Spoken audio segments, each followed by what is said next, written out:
పిల్లలతో ట్రావెల్ చేయడం మదర్స్‌కి చాలా పెద్ద టాస్క్ అండి. సో, పిల్లలు ఇంట్లో సరిగ్గా ఫుడ్ తినరు. బయట ఏం తింటారని చెప్పి చాలామంది మదర్స్ ట్రావెల్ చేయడానికి కూడా ఇష్టపడరు. బట్ ఇలా ట్రై చేసి చూడండి.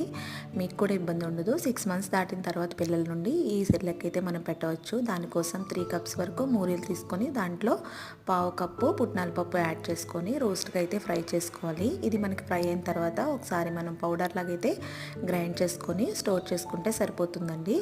సో, ఇక్కడ మనం పౌడర్‌లా రెడీ అయిన తర్వాత ఒక కంటైనర్లో దీన్ని మనం స్టోర్ చేసుకొని పెట్టుకోవాలన్నమాట. సో, ఎప్పుడు కావాలితే ఎప్పుడు మనం ఎంత కావాలితే అంత మనం ఒక కప్లోకి తీసుకొని దాంట్లో కొద్దిగా హాట్ వాటర్ని యాడ్ చేసుకొని మిక్స్ చేసుకొని పిల్లలకి ఫీడ్ చేసుకుంటే సరిపోతుందండి. పిల్లలు ఇష్టంగా తింటారు అండ్ అలాగే హెల్దీ కూడా.